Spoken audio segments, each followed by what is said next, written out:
এই যে এই লোকে হলো যে 26 তারিখে আমাদের ওই যে মেগা অফারে জয়েন করছি। তারপরে হলো যে 26 তারিখে ওনাকে আমি হলো যে এই যে ফিউচার ট্রেডের যে ভয়াবহতা আছে সেই ভিডিওটা দিছি, যে এটা করলে লাইফে কি কি ক্ষতি হবে, নিঃস্ব হয়ে যাব যে আমরা, সেই ভিডিওটা ওনাকে দিছি। দেওয়ার পরে উনি 2 তারিখে আমাকে মেসেজ করছে, কী করবো? আমি বলছি যে হোল্ড। একটু আগে মেসেজটা দিয়েছে, আমি আর কোনোদিন মানুষ হতে পারবো না। এ দেখেন অবস্থা, এই দেখেন পুরা 100% লিকুইডেশন। এই যে এবার দেখেন আরও একজন পাইলাম, উনি নিজেই মেসেজ দিয়ে বলছে আমি আর কোনোদিন মানুষ হতে পারবো না।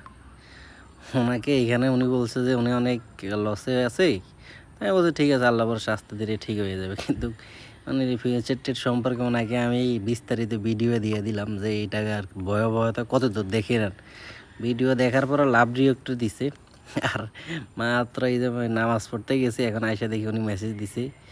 এই ওনার ওয়ালেট দেখেন, ওভারভিউতে দেখেন জিরো, ওভারভিউতে কোনো আর কিছু নাই, একবারে জিরো। বলেন ভাই, মানুষকে আমি বুঝি নাই। দেখেন এই 1 সপ্তাহ আগে ওনাকে আমি না করছি, তারপরে এইভাবে উনি হলো যে মারাটা খাইলো। তার মানে মানুষের লোভ আসলে বহুত বড় জিনিস, এটা আসলে বলার মতো না। উনি ইচ্ছে করে করছে, অনিচ্ছা করে করছে, বা লস তাড়াতাড়ি রিকভার করতে যায় করছে, এটা আসলে কি আর বলবো।